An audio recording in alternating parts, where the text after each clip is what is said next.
Au fait, madame, vous savez, je suis chrétienne. Et il y a quelque chose qui m'attriste. C'est quelque chose que j'ai remarqué ces derniers temps, qui part d'une bonne intention, je trouve, mais qui, à force, nous perd un peu. Si je devais définir ce phénomène en un mot, pour moi, ce serait le principe de la performance.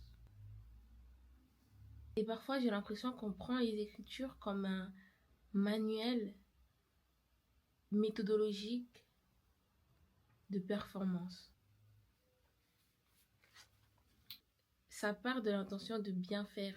Sauf que en voulant bien faire, beaucoup de personnes se perdent.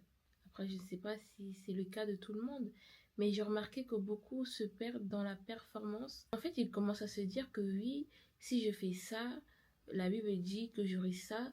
Si je fais ça, la Bible dit que j'aurai ça. Et à force, s'installe un peu un principe de méritocratie et les chrétiens en viennent à oublier la grâce. Et ces derniers temps, j'étais posée et c'est quelque chose qui est venu dans mon cœur comme une évidence. Certes, Dieu, il veut qu'on soit saint, qu'on agisse, voilà, d'une certaine manière, mais saint par lui, par sa grâce. Pas parce qu'on le mérite ou quoi que ce soit, parce qu'on ne mérite rien si ce n'est Dieu qui nous fait grâce.